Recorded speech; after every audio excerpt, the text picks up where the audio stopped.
The National Party is declaring it won't let rural Australia pick up the bill to reach net zero emissions by 2050. Let's go live now to Jonathan Lee in Canberra. Jonathan, we've seen Barnaby Joyce weigh in on this morning. Yeah, Laura, we certainly have, and we can already see the very different type of leadership from Barnaby Joyce. We'll go to the pictures this morning. He was out and about playing rugby. I'm told he was a fairly decent rugby player back in the day.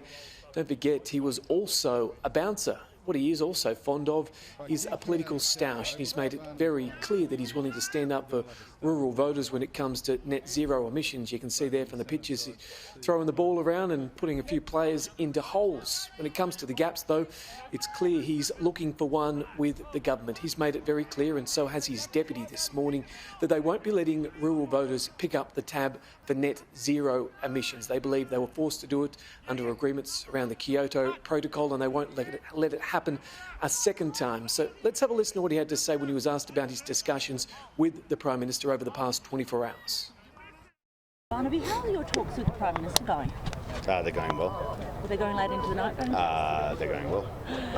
Are you open to backing a net zero target by 2050? That's something I'll definitely take back to the party.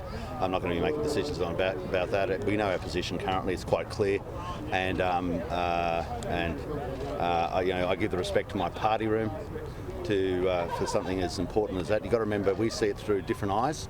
We see it through the eyes of coal workers' jobs. We see it through the eyes of people working in power plants, their jobs. Now, Laura, the National Party suggested that they're open to a deal on net zero emissions, but they want to make sure that it benefits regional voters. Matt Keane is the Energy and Environment Minister for New South Wales, a person who stands at odds within his own joint party room, I suppose it's fair to be said he's battled with the Nationals at a state level. He's calling for the National Party to get on board with net zero, believing if they don't, you'll end up leaving rural farmers and rural jobs behind. The dairy industry has committed to net zero emissions by 2030, and the National Farmers Federation have committed to net zero emissions by 2050. So, this is the base of the National Party.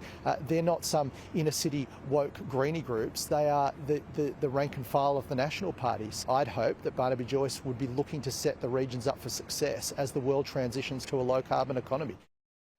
Jonathan, there is a push for discussion around nuclear energy.